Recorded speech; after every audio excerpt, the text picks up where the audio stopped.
et bienvenue dans cette nouvelle séance du séminaire Perspectives transaméricaines qui est aujourd'hui consacrée aux élections américaines.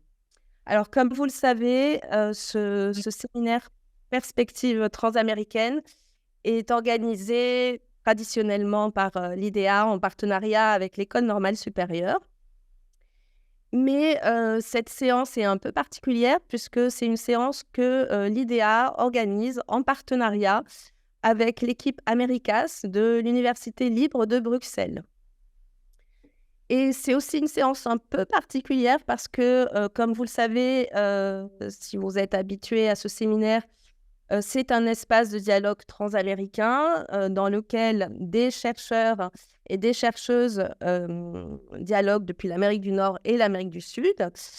Donc vraiment un espace de dialogue transaméricain. Et en général, nous invitons 2 ou 3 chercheurs. Ce soir, nous avons choisi d'inviter 5 intervenants pour parler de l'impact des élections américaines sur l'ensemble du continent. Alors, pour animer cette discussion, nous avons invité Jean-Paul Martos, que je vais présenter, et qui, vous allez le voir, a une biographie très adaptée, puisque c'est une biographie très transaméricaine. Jean-Paul Martos est journaliste, chroniqueur au soir et coordinateur du rapport annuel de la plateforme pour la sécurité des journalistes du Conseil de l'Europe.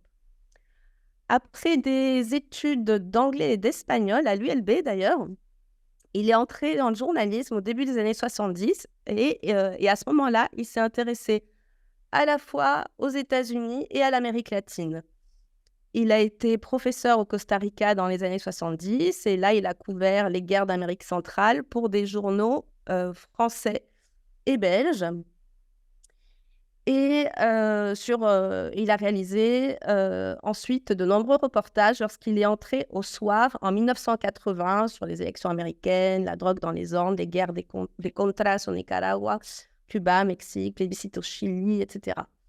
Il a ensuite rejoint la Fédération internationale des journalistes où il a été responsable du projet Médias pour la démocratie avant d'entrer à Human Rights Watch comme directeur européen de l'information. Jean-Paul Martos est aussi cofondateur de la revue Enjeux internationaux et il a effectué des reportages en Bolivie et au Mexique. De 2010 à 2016, il a été le correspondant en Europe pour le Committee to Protect Journalists, pour lequel il a suivi en particulier la situation de la liberté de la presse en Amérique latine. Et enfin, il est l'auteur d'une vingtaine de livres, j'en citerai ici quelques-uns. Alors, Panama, la malédiction du canal. On va à l'Amérique latine, qui a été publié en 2007. La liberté, sinon rien. Mes Amériques de Bastogne à Bagdad, publié en 2008. Et les médias et le terrorisme en 2017. Voilà pour certaines de ces publications. Et je souhaite le remercier vivement d'avoir accepté d'animer ce débat aujourd'hui dans le cadre de ce séminaire. Et je lui laisse maintenant la parole. Merci beaucoup, Diana. Bon, j'ai beaucoup de dire à l'animateur de cette discussion, ce séminaire, en effet, parce que ça représente vraiment mes deux zones de passion qui sont les États-Unis et l'Amérique latine.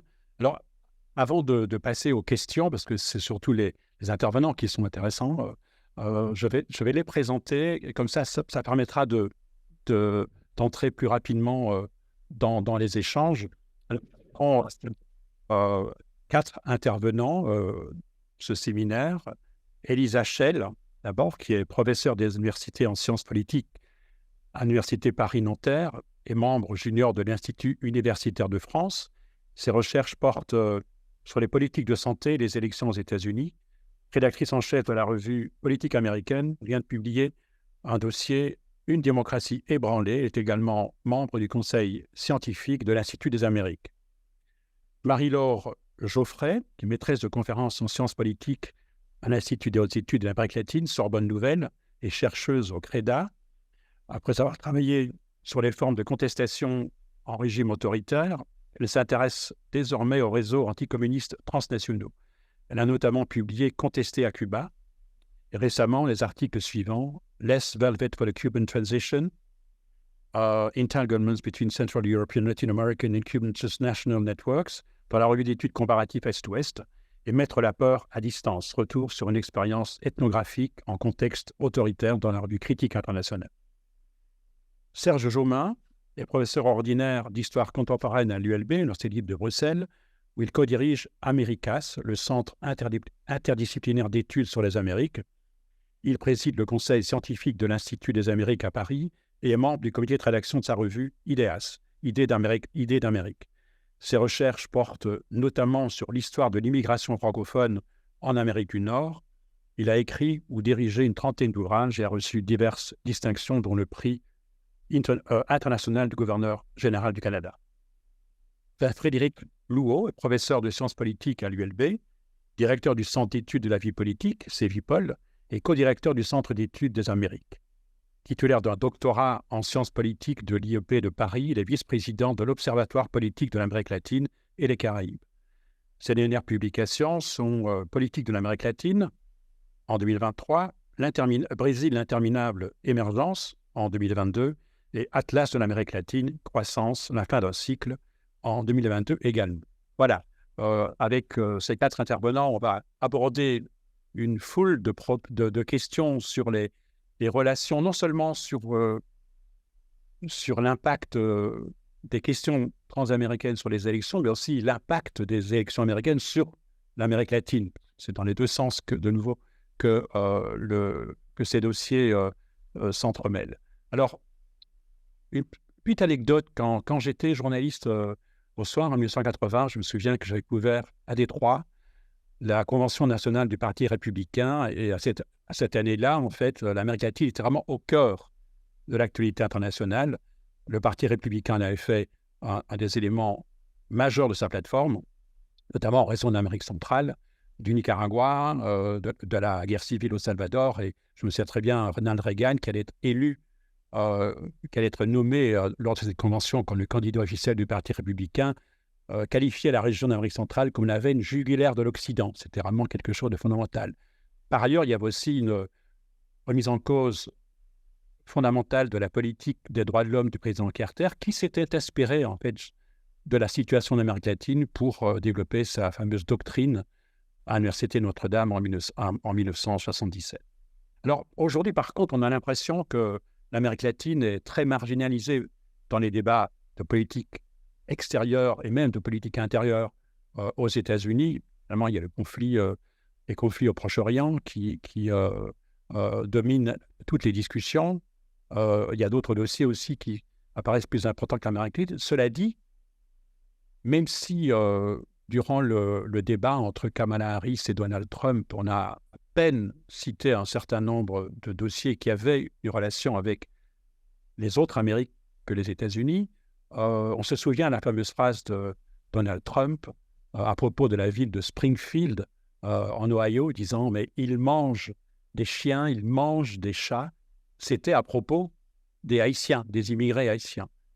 Et cette question en fait, de l'immigration est en fait une des questions les principales de la campagne, une des plus difficiles, l'une des plus difficiles aussi pour le Parti démocrate. Alors, on va peut-être commencer par cette discussion, par des réflexions sur la place de la question migratoire, en particulier de ce qu'on appelle la frontière sud, même si ça ne se résume pas à cette situation-là, dans la campagne électorale. Un sondage récent que j'ai pu lire sur les intentions de vote des électeurs américains semble indiquer qu'une partie majoritaire de l'opinion américaine considère que Donald Trump est plus crédible en matière de lutte contre l'immigration clandestine que ne l'est Kamala Harris, et que c'est un élément qui pourrait provoquer un certain nombre de risques pour la candidate du Parti démocrate. Voilà, alors je poserai la question à Serge Jaumin, qui connaît très bien les États-Unis, qui a suivi de près la situation de la frontière sud. Comment est-ce qu'on pourrait décrire l'enjeu migratoire aux États-Unis aujourd'hui, et surtout l'impact que cet enjeu va avoir dans la campagne électorale? Bonjour à toutes et tous et merci Jean-Paul pour cette question. Alors, je trouve que c'est une très belle question parce que c'est évidemment une introduction au débat que l'on va avoir dans le sens où, comme vous venez de bien le souligner, finalement, on parle peu dans les débats de l'Amérique latine. On en parle tellement peu que finalement, dans les travaux même d'un certain nombre de chercheurs, les derniers travaux sur la politique étrangère des États-Unis. Alors, on parle évidemment de l'Ukraine, d'Israël, mais très peu de l'Amérique latine. Et la seule manière dont on en parle de manière, je dirais, développée, c'est à propos de la question de la frontière. Comme vous venez bien de le dire, la situation est considérée par beaucoup d'Américains comme une des questions centrales de l'élection et tout particulièrement par les républicains. Et là, on voit d'ailleurs une grosse différence parce que, alors suivant les sondages, certains sondages montrent que pour 70% des républicains, c'est la question principale, alors que ce n'est la question principale que pour 25 à 30% des démocrates. Et c'est vrai que quand on regarde la situation en termes de chiffres, ils sont assez impressionnants. On cite généralement décembre 2023, où on a eu rien que sur ce mois-là 250 000 entrées aux États-Unis. Mais en même temps, depuis quelques mois, les choses ont changé. En juin dernier, on était de l'ordre de 84 000 entrées, ce qui est à peu près la même chose finalement que ce que l'on avait dans les derniers mois de la présidence de Donald Trump. Et globalement, c'est effectivement un enjeu assez important. On cite aussi le fait que sous Donald Trump, il y a eu pas mal d'expulsions, mais finalement, les chiffres sont à peu près les mêmes pour la période présidentielle sous Biden et Kamala Harris. Simplement, le nombre d'entrées a été beaucoup plus important. Alors, le fait est que c'est un enjeu important dans le débat, d'autant que, comme on le sait, ce dossier, qui est tout de même un dossier extrêmement difficile, a été confié par Joe Biden à Kamala Harris. Et comme le disent un certain nombre d'observateurs, ce n'était pas le meilleur cadeau qu'il pouvait lui faire, puisque ça fait plusieurs décennies, voire plusieurs siècles, que les États-Unis sont confrontés à cette question de l'entrée de migrants aux États-Unis. Et donc, il y a eu là une série de tentatives de la part de Kamala Harris de, au moins, non pas de régler le problème, mais d'essayer de trouver des solutions. Notamment, on sait qu'elle a été très active pour essayer de mobiliser les financements d'un certain nombre de dirigeants des milieux d'affaires pour investir dans le développement d'entreprises en Amérique latine pour essayer d'éviter l'augmentation de ces départs. Le problème, c'est que globalement, ça n'a pas donné grand-chose et elle vient encore, voici quelques heures, de participer à cette émission 60 minutes dans laquelle on l'a interrogée là-dessus, parce que c'est un de ses points faibles dans les discussions. Et elle a renvoyé la balle en expliquant que finalement, il y avait une proposition en février 2024 d'accord bipartite qui est passée au Sénat et qui a été rejetée à la Chambre des représentants suite à des interventions de Donald Trump, visiblement auprès des représentants. Et il est vrai qu'en période électorale, ce n'est pas le meilleur moment pour pour tenter en tous les cas de régler une question comme ça. Et je terminerai en disant que, comme on le sait, finalement, Joe Biden a pris une mesure exécutive décidant qu'il ne pourrait pas y avoir plus de 2500 personnes qui rentrent aux États-Unis par jour sur une période de 7 jours et que si on dépassait ce seuil, on mettrait des limites à l'entrée aux États-Unis. Mais donc, on voit que c'est une question extrêmement difficile pour les États-Unis et on aura peut-être l'occasion d'en parler, mais ça a un impact aussi à la frontière nord des États-Unis parce qu'en fait, on vient de parler des Haïtiens. C'est assez clair que si Donald Trump est élu, et il annonce déjà que s'il est élu, il va renvoyer des centaines de milliers d'immigrants vers le sud. Il est possible qu'un certain nombre vont essayer de quitter les États-Unis, éventuellement en se dirigeant vers le Canada. Donc, c'est un problème pour beaucoup de personnes dans la région, et on voit que tout le monde scrute les résultats du scrutin américain. Merci beaucoup. Est-ce qu'on pourrait imaginer que les propositions républicaines, donc l'expulsion de millions de migrants, pourraient avoir un impact sur la situation politique en Amérique latine, dans la mesure où ces migrants, c'est une soupape de sécurité pour pas mal de gouvernements, notamment en Amérique centrale, et que ça pourrait en fait créer être un élément de déstabilisation de sociétés en Amérique centrale particulièrement, peut-être même au Mexique, mais dans les régions qui exportent beaucoup de population. Est-ce que c'est un élément dont les États-Unis tiennent compte aussi, cette dimension de sécurité nationale à ce moment-là, qui est inscrite dans le regard qu'ils portent sur les questions migratoires?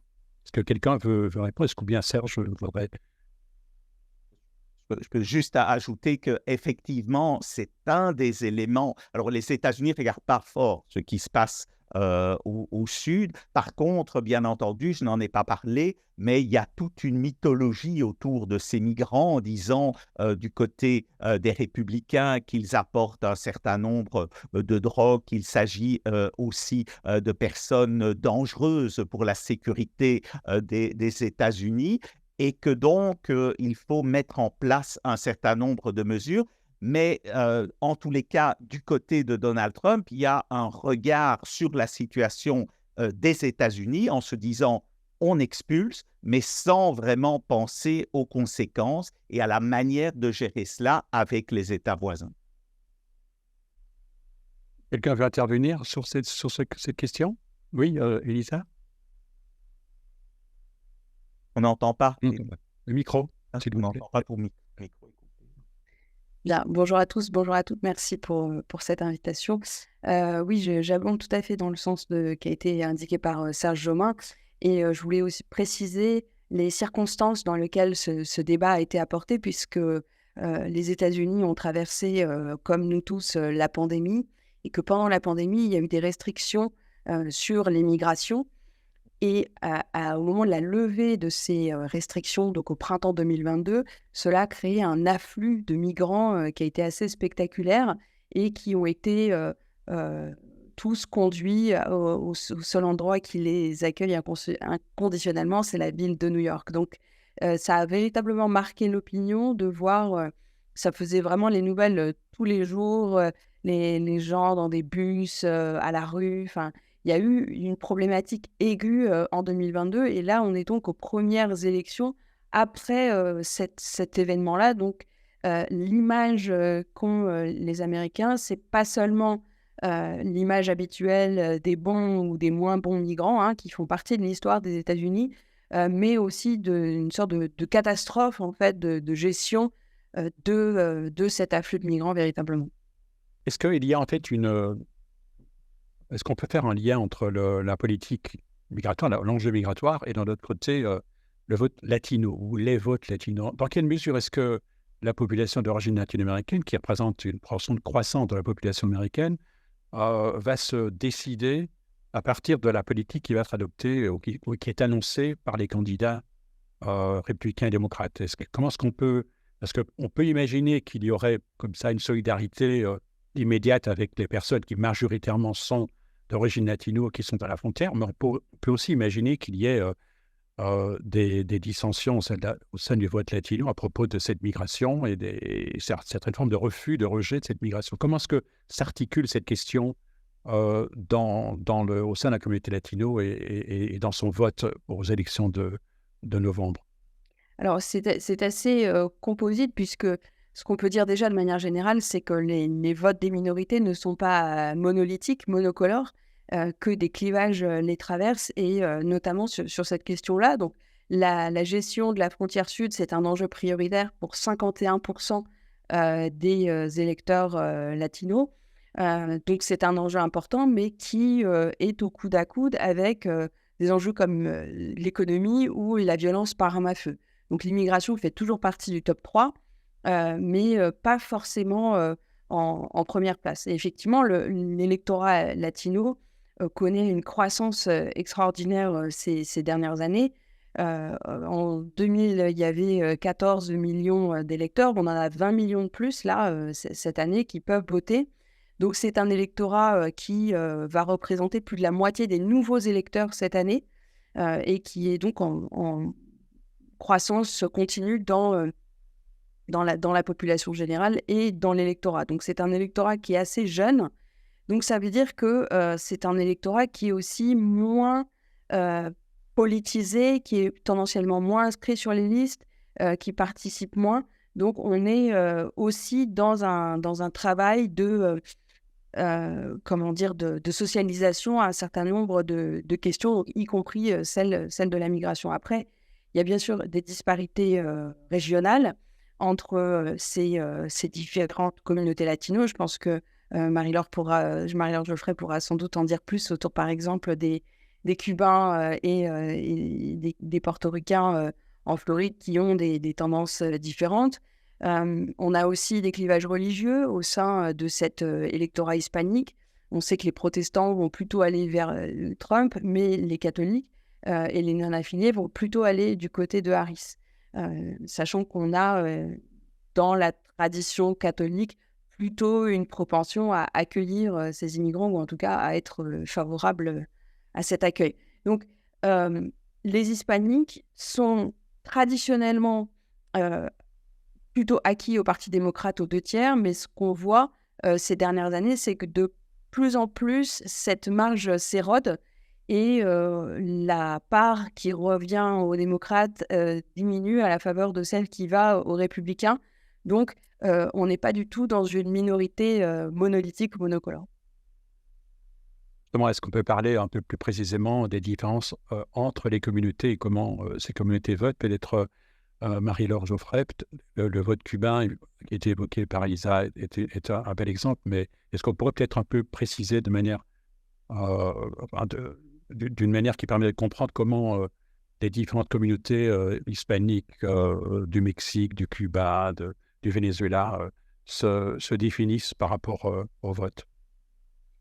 Oui, alors, je suis tout à fait d'accord avec Elisa Echel à propos de la disparité du vote latino-américain aux États-Unis. On a longtemps pensé ce vote de façon un peu monolithique, comme acquis aux démocrates, avec l'exception cubaine. C'est toujours l'exception cubaine en Floride, et puis un petit peu dans le New Jersey, à côté de New York. En fait, toutes ces dernières années, on se rend compte qu'il y a vraiment un tassement du vote latino-américain en faveur des démocrates, et que les clivages sont multiples, notamment du fait de l'accroissement des migrations en provenance d'États autoritaires. On pense avant tout au Venezuela, mais aussi Cuba, bien sûr, et le Nicaragua. Les 2 dernières années, il y a 700 000 Cubains qui vont émigrer aux États-Unis. Alors, la migration cubaine fait partie du paysage politique américain depuis 1959 et même bien avant. En réalité, il y avait des communautés cubaines en Floride. Il faut savoir qu'en 2 ans, 700 000 Cubains, c'est plus en tout cas que les 30 premières années de la révolution cubaine. Donc, malgré les exodes massifs qui ont eu lieu dans les années 60, dans les années 80, de Cuba vers les États-Unis, 700 000, c'est plus que ces migrations cumulées pendant ces premières décennies. Donc, c'est un exode absolument massif. Et ces Cubains sont légèrement différents de ceux qui arrivaient dans ces années-là. Néanmoins, ils restent marqués en lien avec les diasporas vénézuéliennes, nicaraguayennes, par une opposition au socialisme, par une opposition à toute politique progressiste. Et c'est ça qui en fait un enjeu dans les élections américaines, c'est que, d'une certaine manière, la politique extérieure des États-Unis, le fait de revendiquer un État fort qui s'oppose aux dictatures, est un élément essentiel de leur vote, ce qui ne va pas être le cas pour les migrants plus économiques, on va dire, qui viennent notamment d'Amérique centrale, du Mexique, et donc qui vont avoir tendance à donner priorité aux enjeux économiques, à l'inflation, à la vie chère, à la possibilité de trouver un emploi aux États-Unis. Donc on va avoir des divisions de classe, de race et bien sûr de genre à l'intérieur des diasporas latino-américains. Néanmoins, sur cette élection-ci en particulier, la question cubaine est beaucoup moins présente que dans toutes les autres élections des États-Unis. On le voit dans la presse cubaine où les deux candidats en présence sont traités à peu près à parts égales, sans qu'il y ait de préférence nette.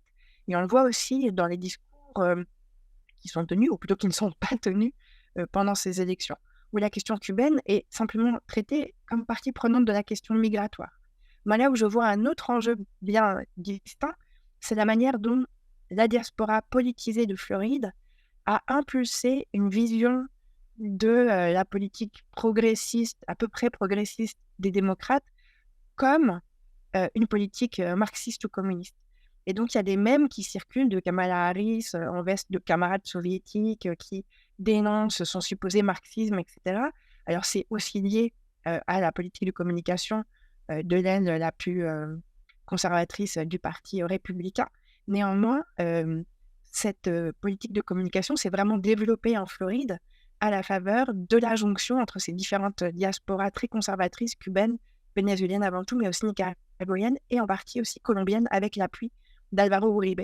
Donc on retrouve des formes de transnationalisation politique dans cette campagne qui ne passe pas forcément par ce à quoi on s'attendait, la politique extérieure des États-Unis vis-à-vis de ces régimes-là, mais par la stigmatisation de toute politique un tant soit peu progressiste sur l'avortement, sur la légalisation des migrants, sur la santé, par exemple, qui vont être caricaturées comme potentiellement soviétiques, en tout cas marxistes et communistes. Donc c'est là que je vois, moi, l'incidence de ce vote diasporique conservateur dans cette campagne. Merci. Oui, ce même a d'ailleurs été relayé sur X par Elon Musk. Je pensais justement à la situation au Venezuela à ce propos. Est-ce que la manière dont les États-Unis regardent la situation au Venezuela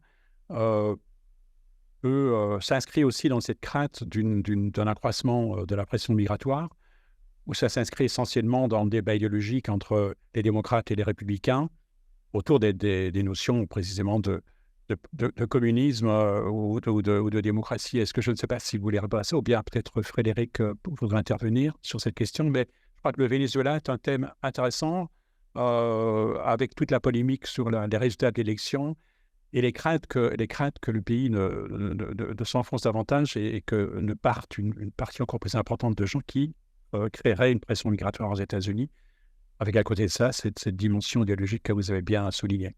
Je ne sais pas si vous voulez répondre à cette question. Je peux donner juste un chiffre avant de passer la parole à Frédéric. Oui. 43% de la population vénézuélienne restée au Venezuela pense émigrer si la situation ne s'améliore pas. 43%, ça veut dire 11-12 millions de personnes, sachant qu'il y a déjà presque 8 millions de Vénézuéliens qui ont émigré depuis 10 ans. Donc c'est une partie tout à fait considérable de la population vénézuélienne qui imagine pouvoir partir. Néanmoins, il faut quand même savoir que les pays qui accueillent le plus la partie la plus importante de la diaspora vénézuélienne aujourd'hui, c'est la Colombie, c'est le Pérou, ce sont les pays d'Amérique latine et pas les États-Unis. Et est-ce que les Vénézuéliens qui partiraient et quitteraient leur pays, est-ce qu'ils bénéficieraient, comme les Cubains, en raison de la nature du régime vénézuélien, est-ce qu'ils bénéficieraient d'une espèce d'avantage comparatif, c'est-à-dire qu'ils auraient un accès plus facile aux États-Unis que les migrants qui viennent de pays qui ne sont pas considérés comme étant socialistes ou communistes?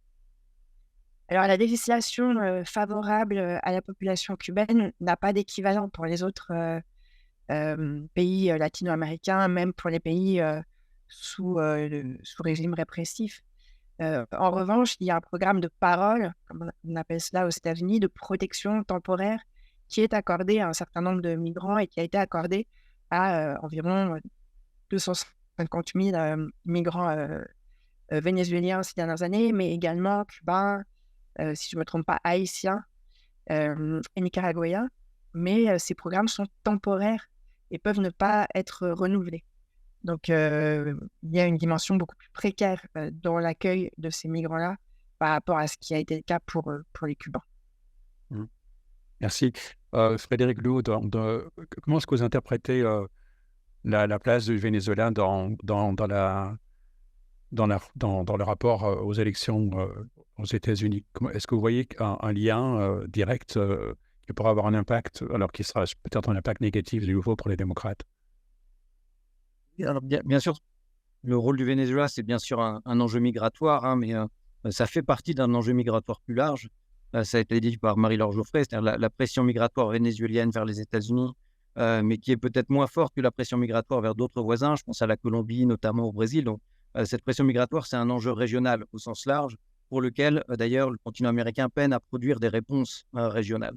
Ensuite, le Venezuela est aussi un enjeu idéologique, bien sûr, hein, et donc, actuellement, le régime de Nicolás Maduro, surtout après les élections frauduleuses de cette année 2024, est plus que jamais une sorte de repoussoir d'épouvantail pour une partie de la population aux États-Unis.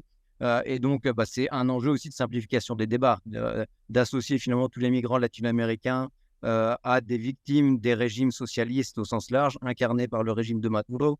Il faut aussi souligner que beaucoup des migrants vénézuéliens qui sont dans les Amériques et aux États-Unis sont des migrants économiques. Et donc, derrière cet enjeu idéologique, il y a aussi les débats autour des sanctions américaines et de l'effectivité de ces sanctions contre Cuba, mais aussi de plus en plus contre le régime vénézuélien, qui sont des sanctions à géométrie variable. On a bien vu que le déclenchement de la guerre en Ukraine avait produit finalement un assouplissement des sanctions contre le régime de Maduro. À l'approche des élections aux États-Unis, il y a eu un redurcissement qui a été amplifié finalement par les dérives électorales de cette année. Donc, il y a aussi une instrumentalisation politique des sanctions et la place du régime de Maduro dans cette élection aux États-Unis ne doit pas être surestimée, mais c'est un enjeu, une pièce parmi d'autres dans une simplification et une politisation des débats.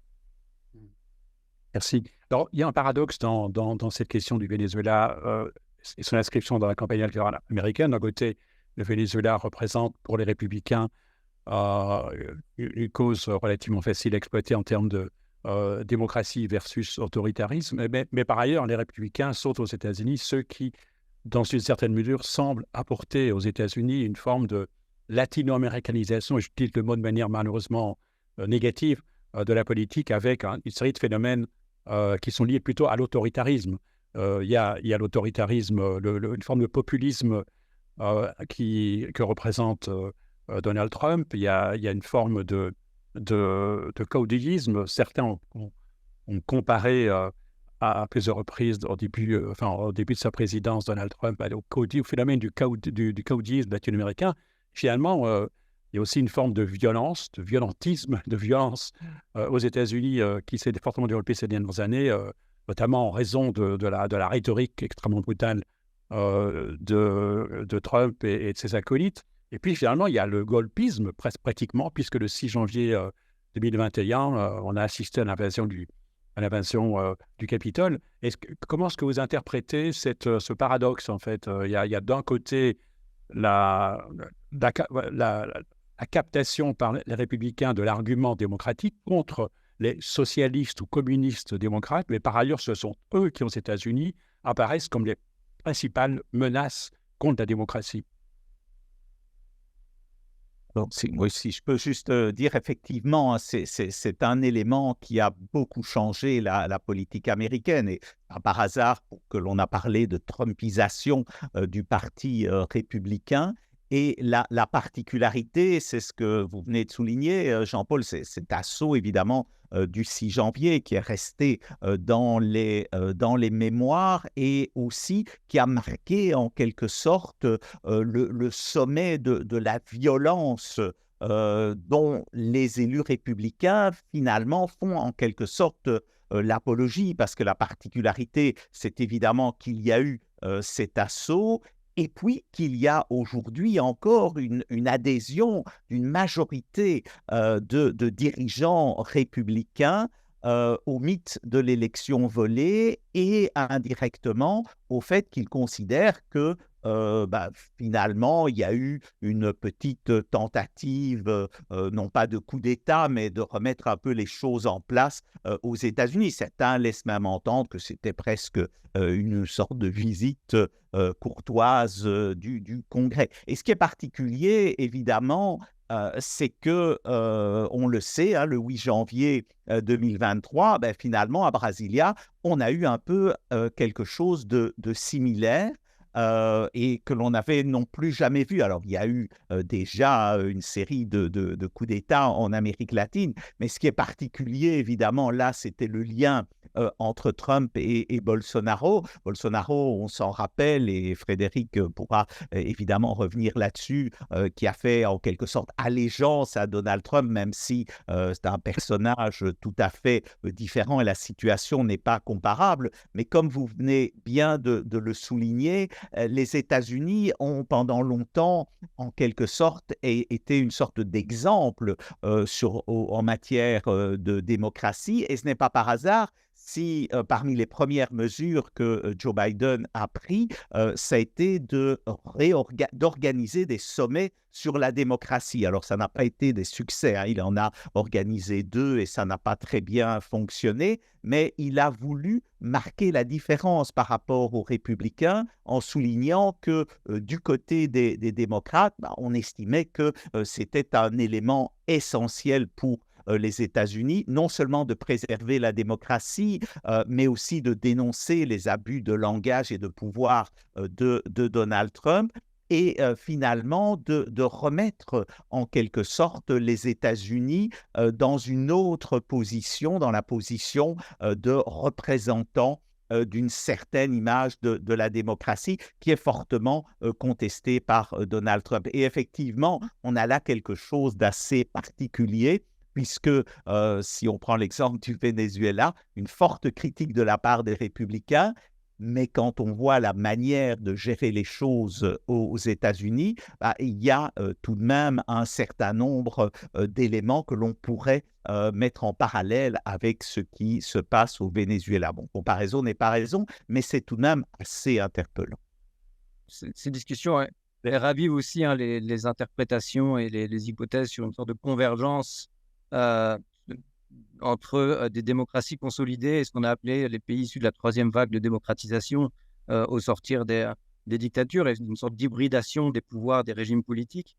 Et à ce titre, les États-Unis et le reste de l'Amérique, en particulier l'Amérique latine, sont en train de se rapprocher sur la question des procédures électorales, de dénonciation de fraude, une sorte de fragilisation de la démocratie, articulée autour d'une baisse de confiance des citoyennes et des citoyens envers à la fois le fonctionnement de la démocratie, le fonctionnement de la justice, mais même le fonctionnement des systèmes électoraux eux-mêmes.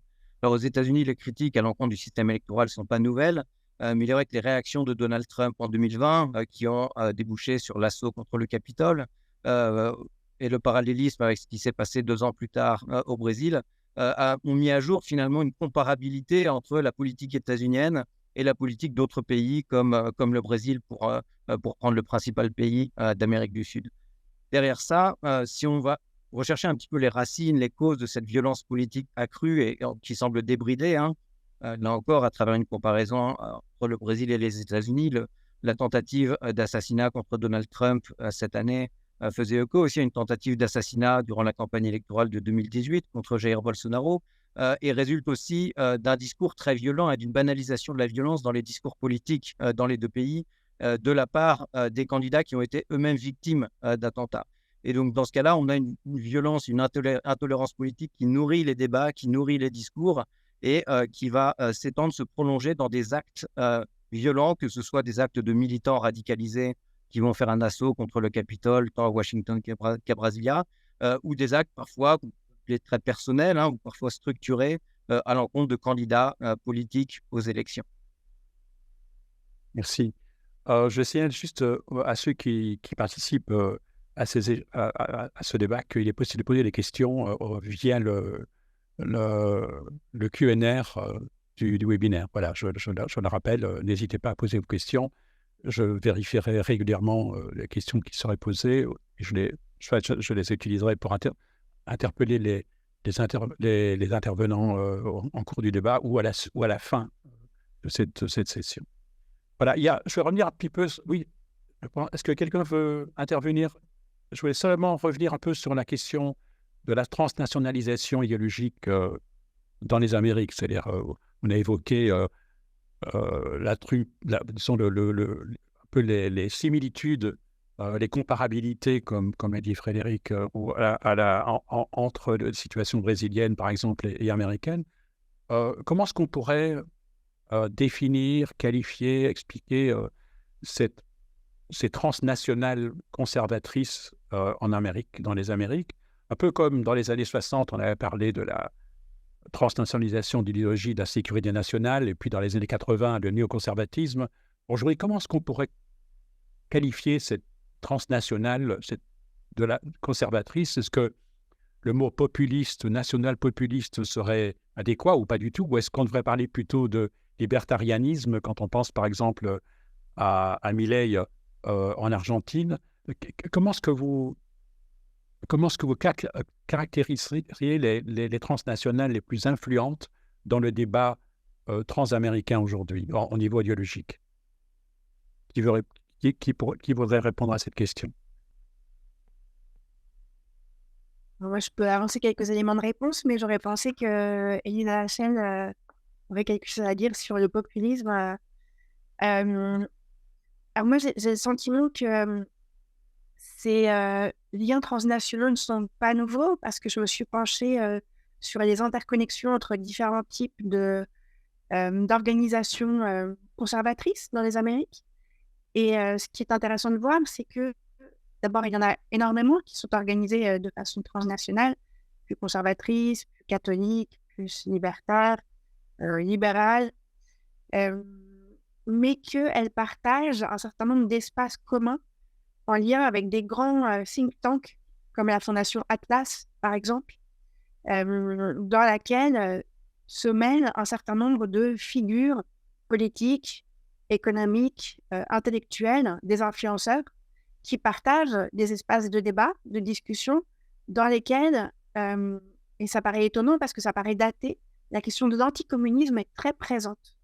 D'une certaine manière, c'est une nouvelle forme d'articulation un peu attrape-tout de l'anticommunisme ancien, hérité de la guerre froide, et qui permet de pouvoir faire partager les mêmes espaces par par exemple, des conservateurs au Brésil très mobilisés sur les questions d'avortement, anti-avortement, anti-droit LGBT, anti-mariage pour tous, ce genre de politique. Alors au Brésil, on va appeler ça le marxisme culturel.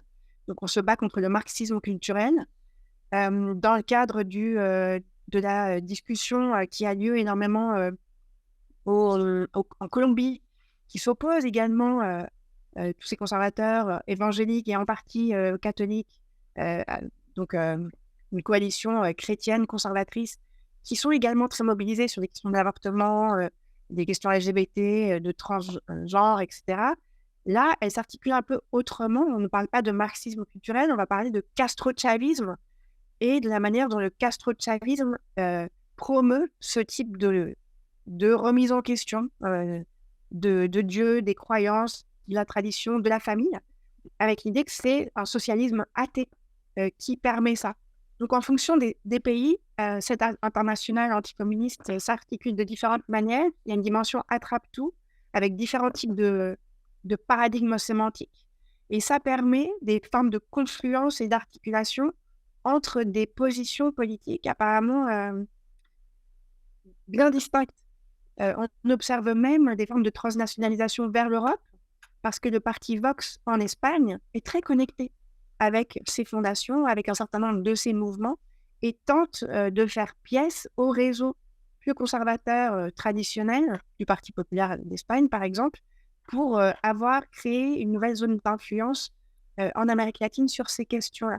Donc moi, j'avais beaucoup vu l'influence de tous ces enjeux-là dans les campagnes régionales, enfin, dans l'État de la Floride, mais j'ai eu le sentiment qu'il y avait également une nationalisation de ces questions-là, parce que le fait que Donald Trump soit très connecté à l'État de la Floride, qu'il ait une résidence, qu'il ait été reçu par un certain nombre d'influenceurs cubains, vénézuéliens sur des plateaux spécifiques en Floride, a permis aussi des formes d'endossement de ce type de thématique.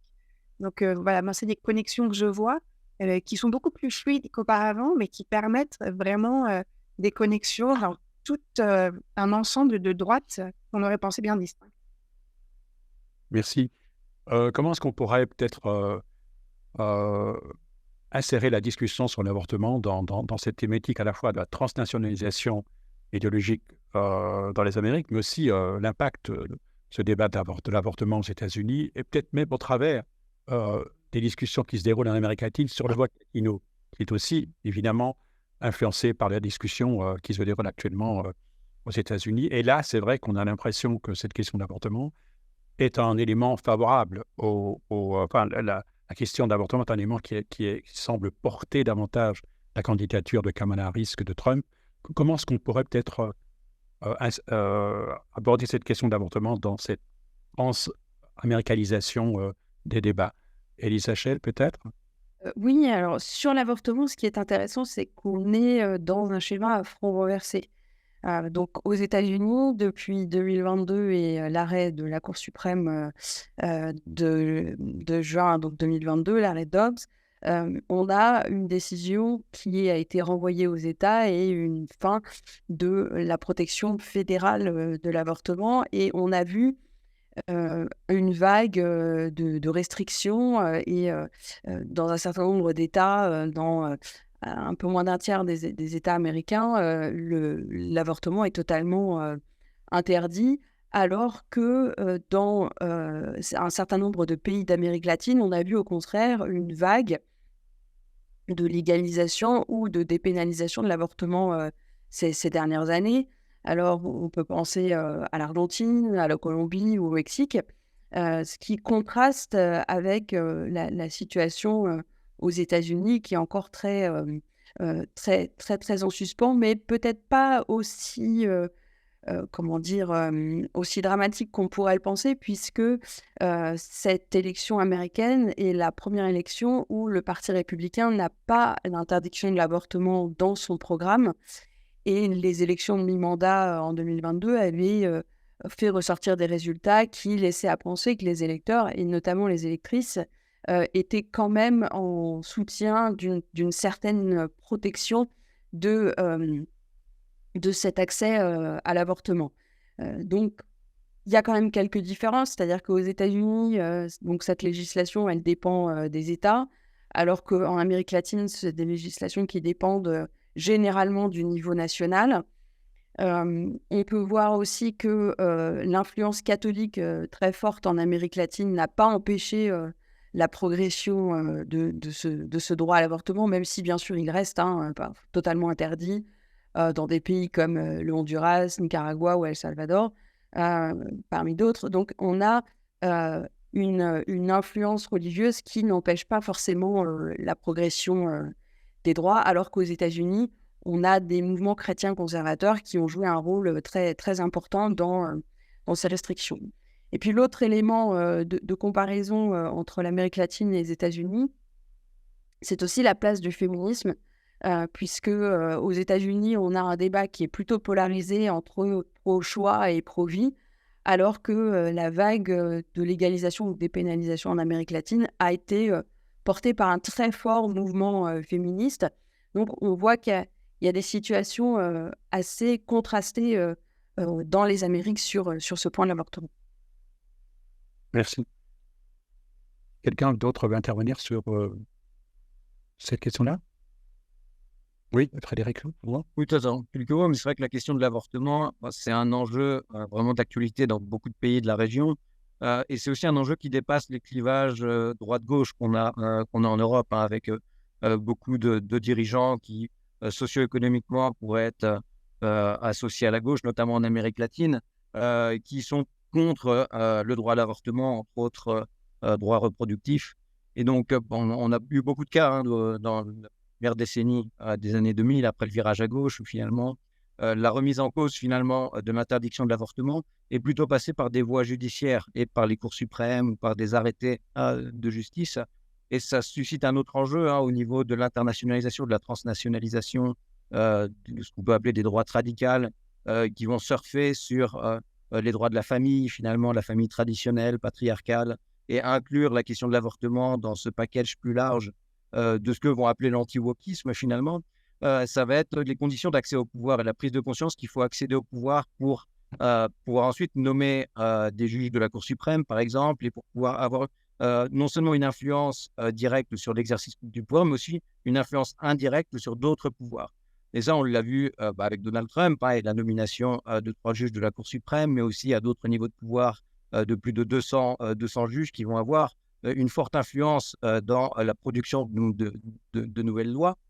On l'a vu aussi au Brésil, quand Jair Bolsonaro s'était engagé à nommer des juges de la Cour suprême extrêmement évangéliques. Il s'en vantait d'ailleurs, et donc qui allaient pouvoir produire une recomposition des rapports de force dans d'autres sphères de pouvoir que la sphère de l'exécutif. Et on voit que ça déplace aussi les débats. Et la question de l'avortement est un thème qui nous montre aussi les influences de l'accès au pouvoir pour pouvoir disséminer comme ça des postes de pouvoir de second choix pour avoir une influence à plus long terme sur la fabrique des politiques publiques, qui sont des débats qu'on n'entend pas forcément durant les périodes électorales, mais qui deviennent très importants au moment des alternances au pouvoir. Merci. Une question, en fait, lorsqu'ils sont vraiment très hypothétiques, mais si l'Amérique latine votait, à votre avis, est-ce qu'elle voterait Trump ou elle voterait Kamala Harris? Quel serait l'impact en Amérique latine d'un vote pour l'un ou pour l'autre? J'ai vu récemment une étude de l'Economist Intelligence Unit qui s'interrogeait sur l'impact économique essentiellement d'une victoire de Trump ou d'une victoire de Kamala Harris, mais plus largement, est-ce que lorsqu'on entend par exemple Trump dire « je vais envoyer des escadrons flinguer les patrons du cartel au Mexique », je vois la presse mexicaine qui évidemment s'indigne. Je lis dans pas mal de journaux latino-américains, généralement, on ressent une assez grande hostilité à l'égard de Trump, mais on a l'impression quand même qu'il y a en Amérique latine un électorat pro-Trump. Comment est-ce que l'Amérique latine, selon vos propres lectures, vos contacts, comment est-ce que l'Amérique latine regarde cette élection et pour qui choisirait-elle de voter majoritairement? Alors, je ne sais pas qui veut répondre à cette question. Elisa, Shell? Oui, alors c'est une question très difficile car généraliser à Oui, en fait, oui. l'Amérique latine, comment ils voteraient, mais je voudrais souligner un point qu'on n'a pas évoqué tout à l'heure en parlant du populisme, c'est le changement de bord du populisme en Amérique latine, puisque aux États-Unis, on a eu, on va dire, deux vagues de populisme. On a eu une vague de populisme à la fin du 19e siècle qui était un populisme agraire, et on a eu un regain d'intérêt finalement assez tardif en 2016 autour de la figure de Trump. Et ces deux formes de populisme étaient des populismes, disons, de droite et beaucoup plus réactionnaires pour ce qui est du populisme agraire, mais globalement à droite. En Amérique latine, c'est une histoire complètement différente puisque les pays ont commencé à expérimenter le populisme au début de la première moitié du XXe siècle avec un populisme de gauche qui avait d'autres ressorts, qui avait par exemple pour moteur la question de la redistribution dans un contexte d'inégalité sociale forte, d'instabilité politique.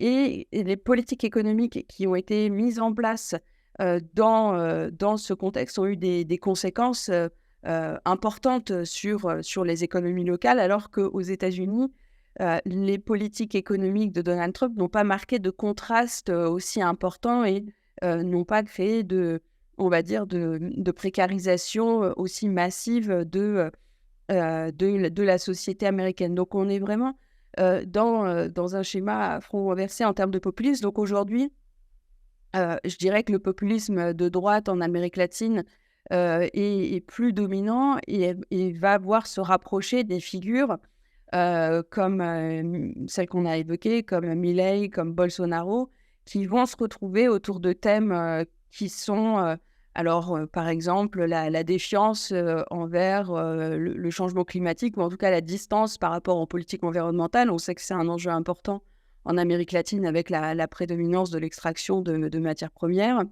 On va retrouver aussi un thème qu'on n'a pas encore abordé, c'est la manière de traiter les minorités sexuelles qui sont maintenant dénoncées par ces populistes de droite et même rejetées dans une certaine mesure. Donc on est vraiment dans un schéma effectivement de convergence de ces droits. Donc je ne sais pas si l'Amérique latine voterait Trump, mais en tout cas je pense que les populistes les électeurs populistes d'Amérique latine se rapprochent beaucoup plus d'un Donald Trump, avec quand même la petite note de bas de page qui nous dit que dans le populisme latino-américain, il y a aussi la question de l'ingérence des États-Unis.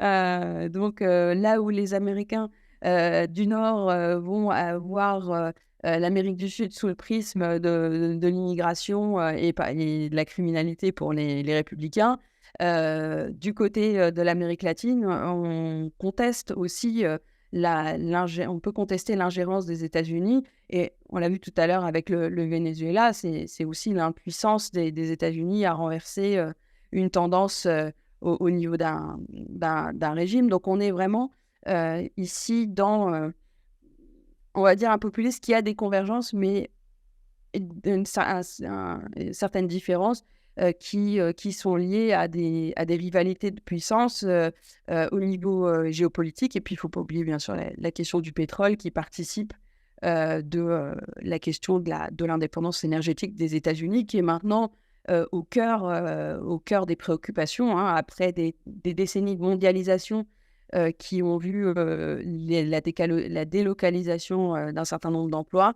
Les États-Unis veulent réindustrialisent et se recréer une indépendance énergétique de manière continue, d'ailleurs, entre Biden et Trump. Merci. Quelqu'un d'autre veut intervenir sur cette question-là? Marie-Laure, peut-être Et Frédéric, qui lève la main. Frédéric? Ouais, pardon, voilà, je vois. Oui, Frédéric, allez-y. Juste un petit mot, avant de repasser la parole à Marie-Laure, mais peut-être que pour prolonger ce qu'a dit Elisa, la seule certitude qu'on aurait si on faisait le jeu d'imaginer un électorat latino-américain qui pouvait faire le choix entre Trump et Kamala Harris, ce serait peut-être que l'élection serait fortement polarisée, en fait, à l'image des sociétés latino-américaines actuellement, et que la marge du vainqueur ou de la gagnante serait très infime, et qu'il y aurait très certainement une non-reconnaissance de la défaite du perdant si ce perdant était Donald Trump.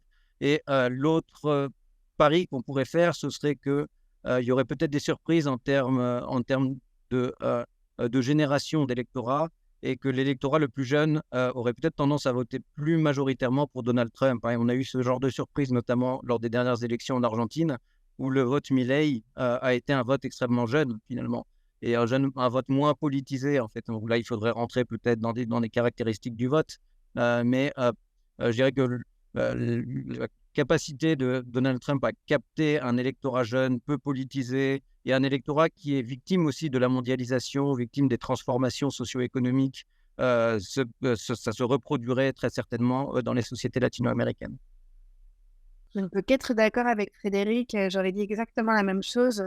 On est face à des sociétés extrêmement clivées, dans lesquelles les champs politiques se sont vraiment radicalisés ces dernières années autour d'un certain nombre de grands enjeux, des enjeux économiques en lien avec la reprimarisation des économies qui ont fait beaucoup de perdants, avec la chute des cours des matières premières, les questions des droits LGBT que j'évoquais tout à l'heure, les questions d'avortement, les questions aussi, ce qu'on a appelé les ABCD de l'égalité, dès que l'égalitarisation des conditions de vie entre les femmes et les hommes, mais également entre les citoyens latino-américains blancs et les autres, passerait par l'école.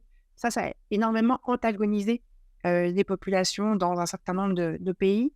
Et donc, on est face à des sociétés très clivées, également par rapport à leur héritage politique, par rapport à la mémoire des régimes autoritaires qui, aujourd'hui, ne sont plus vus de manière aussi généralisée comme de mauvais régimes, mais parfois encore font partie d'une sorte de mythologie de ce qui permettrait de rétablir l'ordre face au renversement ou à la mise en cause d'un certain nombre de traditions, la famille, l'Église, l'ordre social, l'ordre politique. On l'a vu avec la répression massive qui s'est abattue sur les mobilisations 2019-2020 au Chili, en Équateur, mais aussi en Colombie. Des répressions vraiment très importantes qui ont été justifiées par les gouvernements comme une manière de rétablir l'ordre public. Ça, c'est très proche aussi de ce que prône Trump avec la politique de répression massive qu'il a pratiquée à l'encontre des mouvements comme Black Lives Matter. Donc, on observe vraiment ces clivages transversaux, transnationaux, de plus en plus marquée. Et donc, je serais tout à fait du même avis que Frédéric de ce point de vue-là.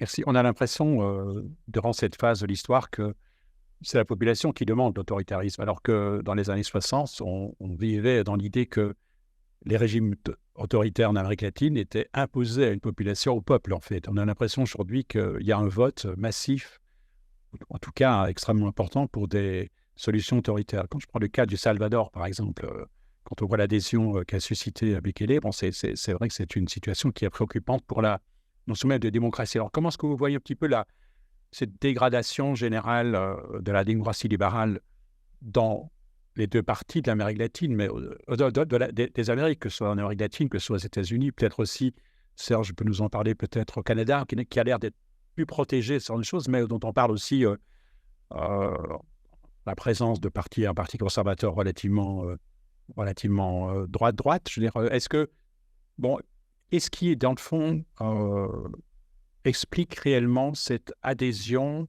Vous avez parlé de crise de la mondialisation, c'était toute une série de choses. On a l'impression qu'il y a un changement culturel profond qui fait que partie importante de la population, les jeunes en particulier, c'est l'Argentine, on parlait aussi du Salvador, votent pour des régimes extrêmement autoritaires qui promettent une polarisation croissante encore de la société, au niveau social, mais aussi au niveau sociétal. Est-ce qu'on peut aller un tout petit peu plus loin, peut-être dans la tentative d'explication de ces tendances extrêmement préoccupantes, si on estime que la démocratie libérale avait été, dans les années 80, même l'espoir d'une sortie des dictatures militaires?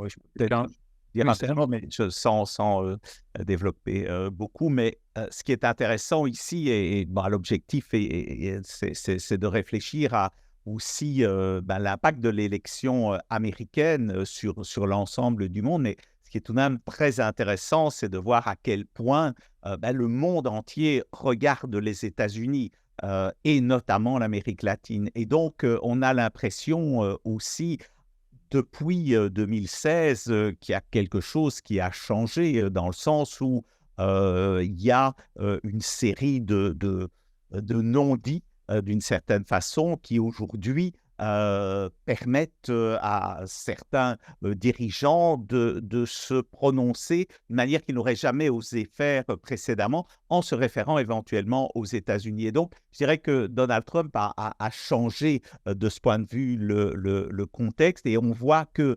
y a effectivement des liens avec ce qui se passe dans une série de pays d'Amérique latine. Alors, vous avez cité le Canada, la situation est assez différente évidemment au Canada, mais là, pour le moment, on a un gouvernement libéral mené par Justin Trudeau, mais qui arrive en fin de mandat. Et c'est d'ailleurs intéressant parce que certains ont essayé de comparer Justin Trudeau à Joe Biden en disant qu'il était temps qu'il passe la main, sauf qu'il y a tout de même une certaine différence d'âge entre les deux. Mais à côté de lui, effectivement, il y a un parti conservateur qui est extrêmement conservateur et donc qui représente non pas l'extrême droite, mais tout de même une droite vraiment conservatrice. Alors, le Canada a connu un régime un peu similaire avec Harper pendant quelques années, mais ici, on a quelqu'un qui ne s'inspire pas de Donald Trump, mais qui a tout de même une série de points communs avec lui. Et ce qui est intéressant du côté du Canada, c'est qu'on regarde beaucoup ce qui se passe aux États-Unis parce que, bien entendu, cela peut avoir des conséquences immenses et une série d'observateurs, pour le moment, sont en train de souligner que les Canadiens doivent se préparer à une éventuelle victoire de Donald Trump. J'ai parlé tout à l'heure de la question de l'immigration, mais il n'y a pas que ça. Il y a évidemment les questions économiques. Alors, on n'en a pas encore beaucoup parlé, mais il y a bien sûr une volonté de la part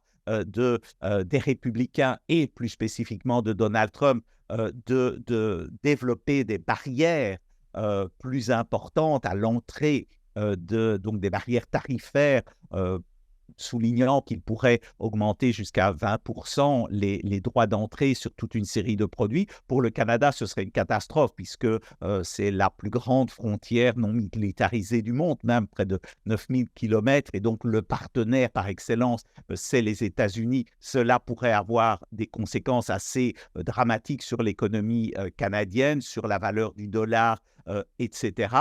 Mais aussi, je dis qu'on n'a pas encore beaucoup parlé de l'économie parce qu'il y a tout de même un pays qui regarde beaucoup ce qui se passe aux États-Unis.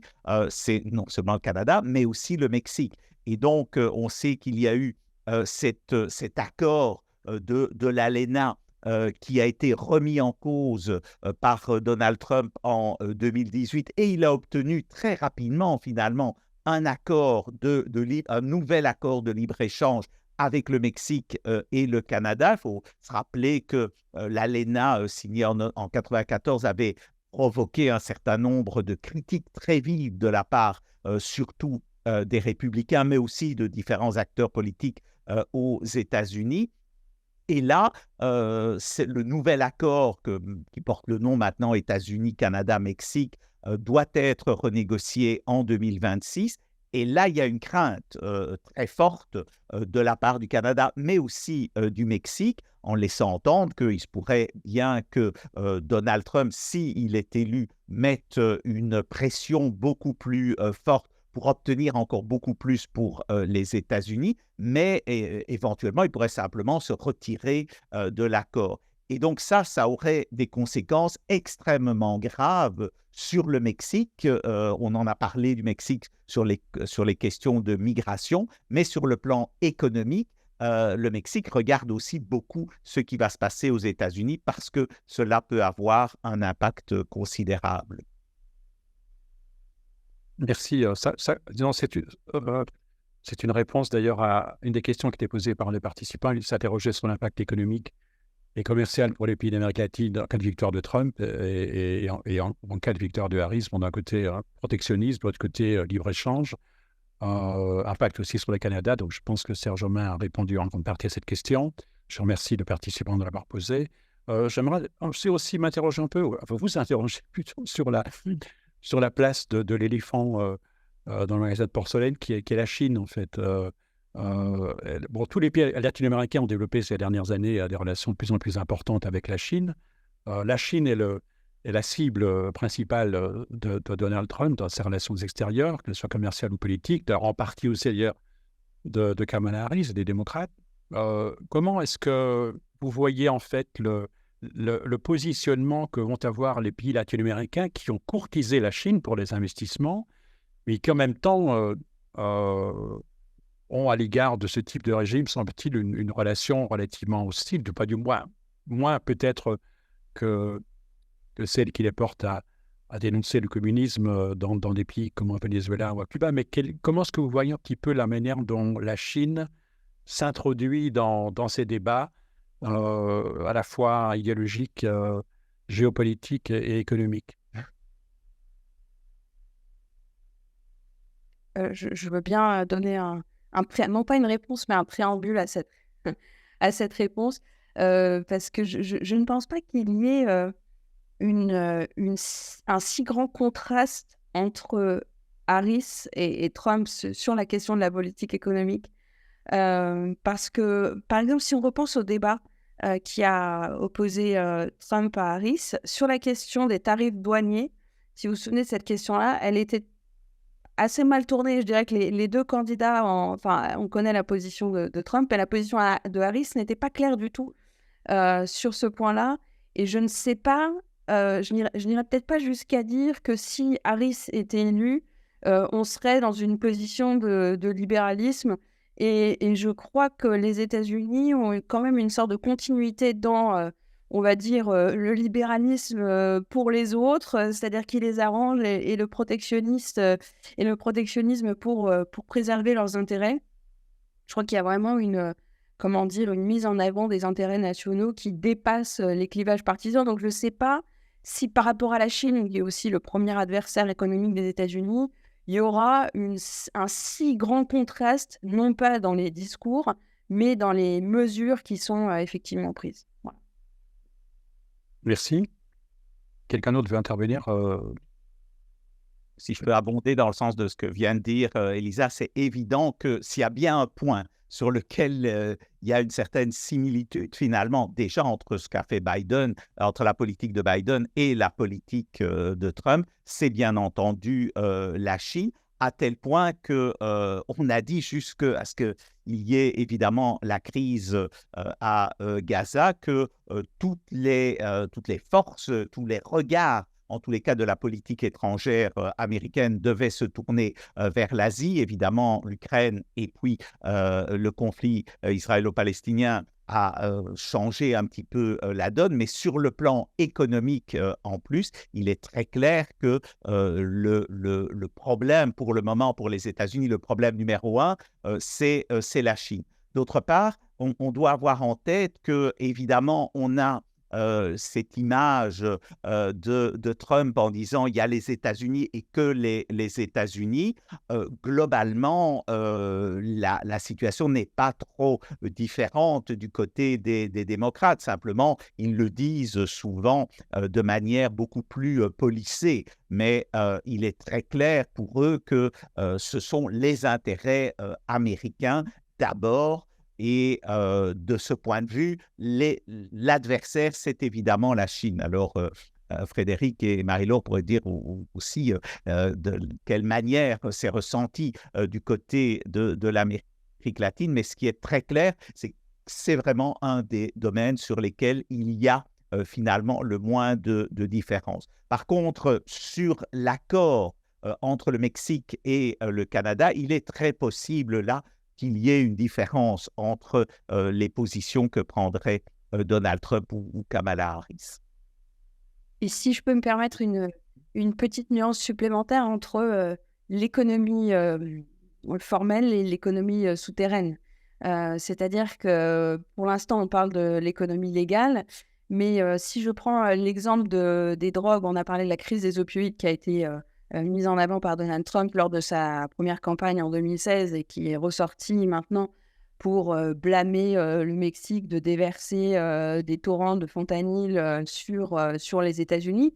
Mais ce qui est vrai, c'est qu'il y a un commerce souterrain entre la Chine qui fournit les précurseurs des médicaments qui sont envoyés au Mexique où il y a des laboratoires clandestins. Ce n'est pas seulement une lubie de Donald Trump. Il y a vraiment des laboratoires clandestins de médicaments de toutes sortes et notamment d'opioïdes qui fonctionnent à partir de ces matières premières fournies par la Chine, qui les transforment sur place et qui les font passer aux États-Unis. Alors maintenant, ils essayent même plus de passer par des Mexicains. Ils recrutent des citoyens américains pour le faire. Donc il y a aussi cette économie-là, et s'il y a on va dire des barrières plus importantes qui sont mises à l'économie formelle, peut-être qu'on peut faire l'hypothèse que cette économie souterraine et illégale pourrait se développer en compensation. Merci. Frédéric, vous vouliez intervenir? Oui, alors d'un point de vue latino-américain, c'est vrai que l'affirmation de la Chine sur les marchés latino-américains est un sujet d'inquiétude pour les États-Unis, mais ce n'est pas nouveau. En fait, depuis 2 décennies, on voit un accroissement accéléré des relations commerciales entre les différents États d'Amérique latine et la Chine. Au sein même des pays d'Amérique latine, ça a suscité des débats. Marie-Laure, tout à l'heure, a parlé de l'enjeu de la reprimarisation des économies en lien avec les exportations de matières premières qui explosent vers la Chine.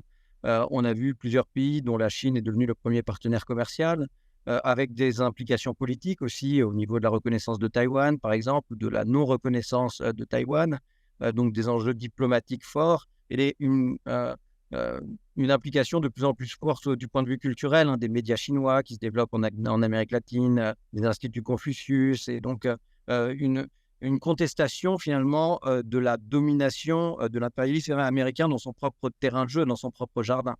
Et donc ça, c'est vrai que c'est un enjeu à la fois pour les États-Unis, mais c'est aussi un enjeu de plus en plus fort pour les pays d'Amérique latine. Et certains dirigeants ont un peu joué sur cela. On se souvient de Jair Bolsonaro, qui était très critique à l'encontre de la Chine et qui s'était réaligné après 2018 sur la politique de Trump. Mais lorsque Trump n'a pas été réélu en 2020, finalement, il y a eu un adoucissement de la politique de Bolsonaro et qui s'est retourné plutôt vers la Chine.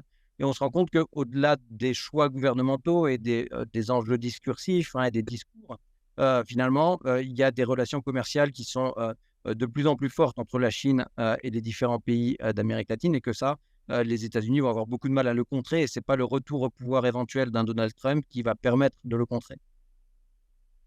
Merci. Marie-Laure, vous voulez aussi intervenir sur cette question? Tout à fait d'accord avec Frédéric. J'ajouterais juste qu'il y a une dimension tout à fait pragmatique dans le rapport à la Chine aujourd'hui comme un partenaire commercial. Et donc, aussi, il faut en passer par le fait d'avaler des couleuvres comme ne pas reconnaître Taïwan, par exemple. Eh bien, les gouvernements le font, y compris des gouvernements progressistes comme celui de Gabriel Boric au Chili, qui a énormément développé ses relations avec la Chine, car les principaux investisseurs dans l'extractivisme chilien, notamment pour le lithium, qui intéresse énormément la Chine, le cuivre aussi. Et du coup, Boric, qui a été extrêmement virulent par rapport à par rapport aux autres gouvernants dont il est proche d'un point de vue politique, en tant qu'homme politique président progressiste, il a été très critique de ce qui se passe au Venezuela, des fraudes électorales, et également très critique du régime autoritaire cubain, très critique du régime autoritaire nicaraguayen. En revanche, en ce qui concerne la Chine, il ne prend pas position, il ne reconnaît pas Taïwan, au nom d'un intérêt économique supérieur et donc d'un partenariat entre la Chine et le Chili. Et cela date de l'époque de Pinochet. Donc, c'est intéressant de voir à quel point il y a des constances dans un certain nombre de relations qui dépassent les alignements politiques, qui dépassent les clivages politiques. Merci. Bon, si on regarde les questions précisément que vous avez ciblées, notamment la reprimarialisation des économies, le jeu de la Chine, sa présence dans l'industrie minière. Si on regarde un petit peu l'Amérique latine avec les yeux d'Eduardo Galeano et les veines ouvertes de l'Amérique latine, quel est l'enjeu environnemental, en fait, dans ces élections américaines? Est-ce que Kamala Harris, est-ce que Trump vont adopter des politiques environnementales qui vont avoir un impact en Amérique latine? J'étais il n'y a pas tellement quelques mois en Argentine, dans la région au nord, près de la Bolivie, et je voyais monter la contestation de groupes de protection de l'environnement, du groupe indigène aussi, contre l'exploitation du lithium, et avec une forte tension politique. Et les gens me disaient que c'était vraiment un des mouvements les plus importants de contestation dans la plupart des pays de cette région, avec les conséquences politiques évidentes. Comment est-ce qu'on peut envisager l'impact d'une élection américaine sur la crise environnementale en Amérique latine, sur la crise climatique? Ça touche évidemment la question de la mine, des mines, mais aussi l'Amazonie. Est-ce que quelqu'un va intervenir sur cette question-là, qui n'apparaît pas d'ailleurs très fort dans la campagne électorale américaine, me semble-t-il? Oui, Elisa. Oui, c'est ce que je voulais développer, c'est-à-dire que la question environnementale est peu présente dans la campagne actuellement, pour des raisons qui sont liées à la structure de l'électorat dans un certain nombre de swing states. On n'en a pas parlé encore, ce qui me permet de reboucler sur la question aussi de l'électorat latino dans ces swing states. Donc, les questions environnementales d'abord. Dans un État comme la Pennsylvanie, qui devrait être remporté par le vainqueur, quel qu'il soit, on a une économie qui dépend de l'extraction de gaz de schiste, ce qui empêche ou réfrène les velléités, même des plus écologistes, des démocrates, à y proposer des politiques environnementales qui viendraient restreindre cette activité économique. Et c'est la tension qu'on retrouve dans un certain nombre d'États des États-Unis, où on a une activité, et là on peut faire aussi un parallèle avec l'Amérique latine, c'est-à-dire qu'on a une activité économique qui est polluante, mais dont un certain nombre d'acteurs et de groupes de population en vivent. Donc ça bride la question des mesures environnementales. Et d'ailleurs, Kamala Harris, puisqu'on sait que l'environnementalisme est plutôt du côté des démocrates, l'environnementalisme est plutôt mis de côté, où elle dit bon bah je n'interdirai pas l'extraction de gaz de schiste, mais je développerai aussi des énergies vertes. Et d'ailleurs, même du côté républicain, alors que Donald Trump s'était fait longtemps l'écho du changement climatique comme une arnaque, etc., hoax, c'est pas très présent, enfin cet aspect-là n'est pas très présent dans la campagne, et on va trouver chez Trump, par exemple, un ralliement à la question des voitures électriques en disant bah, il faut des voitures thermiques, mais il faut aussi des voitures électriques, sachant que dans ces voitures électriques, il y a des moteurs qui fonctionnent à partir de terres rares qui viennent de Chine. Donc là, on retombe sur la gestion de l'indépendance économique. Donc, ces questions environnementales, c'est un peu une patate chaude en fait dans cette campagne, et aucun candidat ne s'y risque. Il ne faut pas oublier de rappeler, puisque l'une des questions qui a été posée, c'est qui va gagner. La question que tout le monde se pose, c'est que cette élection, elle va être extrêmement serrée. Elle se joue dans quelques États clés, et les électorats latino-américains présents aux États-Unis sont importants, puisque les communautés latino sont très présentes dans les États qui ont un nombre élevé de voix au collège électoral, donc les États très peuplés, la Californie, le Texas, New York ou la Floride, dont on a parlé plusieurs fois. Ils sont aussi très présents dans des États qui sont très, très disputés, que sont l'Arizona et le Nevada. Et même dans les autres États balance, ou dans les autres États clés, on a des communautés hispaniques qui sont en moindre nombre, en Géorgie, en Pennsylvanie ou dans le Wisconsin, mais dont le poids peut être décisif, car ces États clés se gagnent à 20 000, 30 000, 50 000, peut-être 80 000 voix tout au plus, donc sur des étiages très, très, très faibles. Donc c'est une dynamique très, très importante de cette campagne, et qui crée aussi beaucoup d'incertitudes par rapport à tous ceux qui les regardent, c'est-à-dire à peu près le reste du monde, que ce soit l'Amérique latine, la Chine ou l'Europe. Merci. Je pense que on approche de la fin. J'ai une dernière question qui m'est inspirée par un participant. C'est la question de la politique que suivrait Trump ou Kamala Harris à l'égard de Cuba. Est-ce qu'on peut imaginer une levée de l'embargo? J'ajouterais, quelle politique pourrait-on imaginer à l'égard du Venezuela dans le cas d'une victoire de Trump ou de Kamala? Peut-être Marie-Laure pour Cuba, et peut-être Frédéric pour le Venezuela. Voilà, je pose la question. Merci, Serge. J'avais envie juste d'ajouter un tout petit mot par rapport à ce qu'a dit Elisa, que je pense très important, qui est qu'effectivement, dans l'incertitude de ces prochaines élections, on a 1/5 de l'électorat latino-américain qui vote pour la première fois. Et ça ajoute à l'incertitude, parce qu'en fait, on ne sait pas comment ils vont voter, s'ils vont aller voter. Ça fait partie des grandes incertitudes. Alors, en ce qui concerne Cuba, en fait, ce qui est intéressant dans cette élection, comme je le disais tout à l'heure, c'est que cet enjeu-là est très peu présent, alors qu'il a été beaucoup plus dans les élections passées.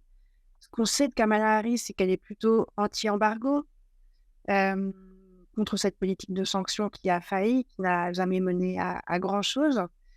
Et en même temps, l'administration Biden n'a pas repris le fil des négociations mises en place sous Obama, alors même que Biden avait joué un rôle important dans ces négociations, dans cette main tendue, dans cette volonté d'un dialogue renouvelé qui permettrait de mener une politique différente. Il est revenu sur un certain nombre de politiques qui avaient été mises en œuvre sous Trump, mais pas sur des éléments majeurs. Cuba est aujourd'hui toujours sur la liste des États qui supposément soutiennent le terrorisme, et ça a des implications économiques très importantes, financières très importantes, parce que l'État cubain ne peut pas se financer, a du mal à financer sa dette, a du mal à attirer des investisseurs en lien avec les sanctions liées au fait d'être sur cette liste des États sponsors du terrorisme. Donc, c'est très difficile d'imaginer ce que ça donnerait sous une présidence Harris, parce qu'on a le sentiment que, d'une certaine manière, le fait que les démocrates fassent peu campagne en Floride, c'est parce qu'ils pensent que, de toute façon, la Floride est aujourd'hui acquise aux républicains. Le fait que la question cubaine soit devenue une question migratoire parmi d'autres, et non plus tant une question de politique extérieure dans cette campagne, fait qu'il y a un brouillage, qu'on n'a pas vraiment d'informations sur ce qui pourrait se passer. côté Trump, on imagine une continuité de la politique qu'il a menée à cette époque. Son discours n'a pas changé là-dessus. Donc, c'est vrai que je n'ai pas plus à dire sur cet enjeu-là. Merci. Et pour le Venezuela, Frédéric? Ouais, alors, pour le Venezuela, il n'y a pas un enjeu central non plus dans la campagne, hein, et donc on va surévaluer peut-être l'enjeu du Venezuela, mais bien sûr, il y a les rapports économiques, et il y a le rapport au pétrole qui est particulièrement important. Et encore, le Venezuela est une petite pièce finalement dans tout un rouage géopolitique et peut-être pas central actuellement.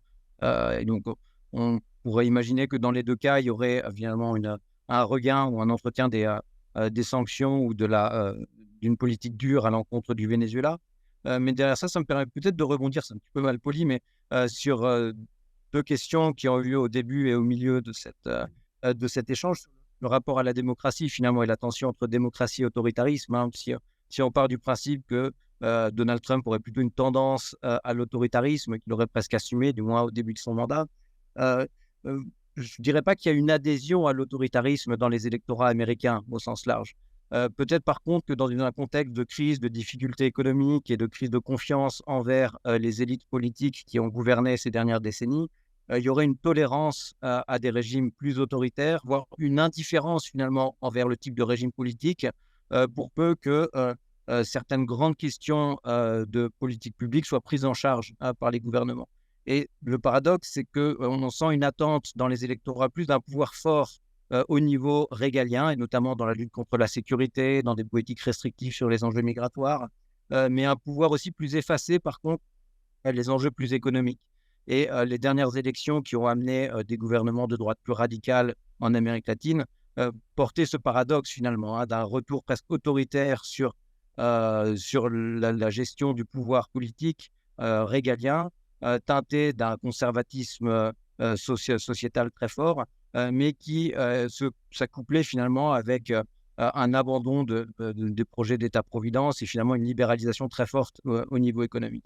Et je dirais que Trump est plus proche finalement de cette évolution d'un électorat qui serait prêt à sacrifier finalement une sorte de qualité de la démocratie au profit finalement d'un retour, d'un repli sécuritaire ou d'un repli sur des performances économiques. Merci. En fait, oui, ça correspond d'ailleurs à l'analyse que font les organisations de défense dans les métiers de la presse en Amérique latine, cette coïncidence entre des politiques de libéralisation économique et d'un autre côté des politiques qui sont de plus en plus restrictives en matière de liberté de la presse. Mais ça, c'est un enjeu évidemment considérable, mais qu'on ne peut plus aborder maintenant. Voilà, je pense qu'on arrive presque à la fin. Je ne sais pas si quelqu'un, je ne pense pas qu'il y ait je regarde s'il y a d'autres questions. En fait, oui, il y a une question intéressante qu'on a abordée rapidement, alors pour y répondre rapidement, c'est l'enjeu des réseaux religieux dans l'élection. Ça, c'est quelque chose qui a aussi une dimension transnationale. On l'a abordé un peu, mais est-ce qu'il est possible de donner peut-être rapidement une indication sur le rôle de cet enjeu dans ces élections américaines?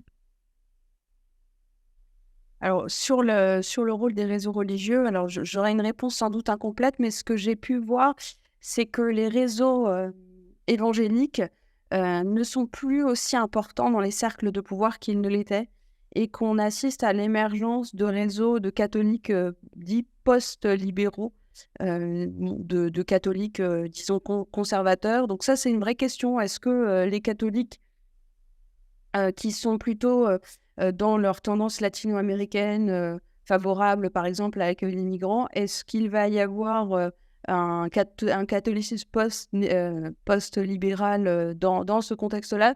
Vraiment, c'est une question ouverte. Et puis pour rebondir aussi sur ce que disait Frédéric, je pense qu'il faut quand même avoir en tête que l'autoritarisme, ça ne veut pas dire la même chose aux États-Unis, qui a toujours été une démocratie, versus les pays d'Amérique latine qui ont connu non pas des 6 janvier, mais des vrais coups d'État avec des dirigeants qui sont effectivement morts et des groupes armés appuyés par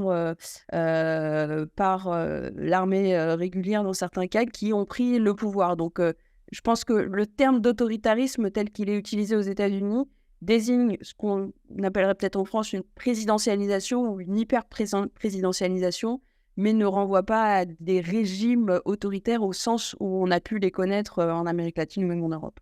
Merci beaucoup. Je pense qu'on arrive presque à la fin, je crois, de cet échange extrêmement passionnant. Je pense que je vais devoir rendre la parole à Diana pour le mot de la fin. Merci beaucoup, en tout cas, pour vos interventions. Elles étaient extrêmement riches et voilà, j'ai vraiment eu beaucoup de bonheur de vous entendre.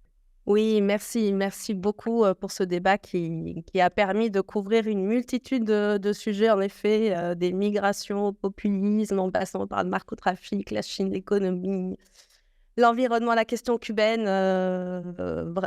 Merci beaucoup. Merci à Jean-Paul Martos d'avoir animé ce débat. Et à Marie-Laure Geoffrey, Elisa Schell, Serge Aumain, Frédéric Loho pour leurs éclairages sur les élections américaines et leur impact sur les Amériques. Alors, il ne me reste plus qu'à vous dire qu'il y aura plusieurs séances d'ici la fin de l'année. Alors, une séance en direct le 10 décembre sur Indo-Pacifique, regard croisant entre les États-Unis et l'Amérique latine.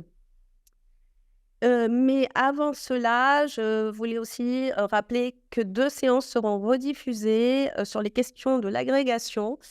L'agrégation d'anglais qui porte sur les relations États-Unis-Amérique latine et l'agrégation d'espagnol qui porte sur une question que Jean-Paul Martos a traitée d'ailleurs, sur la question du Panama. Le Panama comme un pont entre les Amériques et l'Europe. Donc, ces 2 séances qui avaient été tournées l'année dernière seront rediffusées pour les agrégatifs d'ici la fin de l'année. Voilà, merci encore et à très bientôt.